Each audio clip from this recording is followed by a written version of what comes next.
8-ші сынып көздің құрылысы. Бірінші сұрақ. Көздің қосымша бөліктері. А. Қабақ, қас. В. Нұрлы қабық, соқырдақ. С. Тамырлы қабық. Дұрыс жауабы қабақ, қас.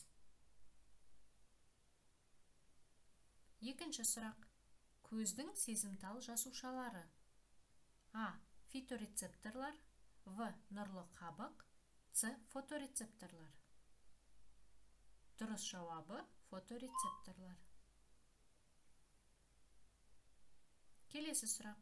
Көздің түсі қай қабыққа байланысты? А. Нұрлы қабық. В. Тор қабық. С. Тамырлы қабық. Дұрыс жауабы нұрлы қабық.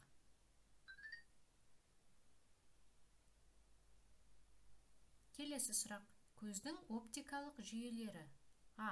Алдыңғы камера, көзбұршақ. В. Тамырлы қабық, қарашық. С. Қас, кірпік.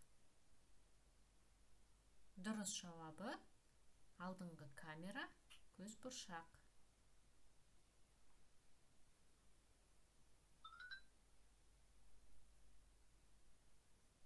Келесі сұрақ. Түсті ажырата алмайтын ауру. А. Қырағылық. В. Сығырлық. С. Дальтонизм. Дұрыс жауабы дальтонизм.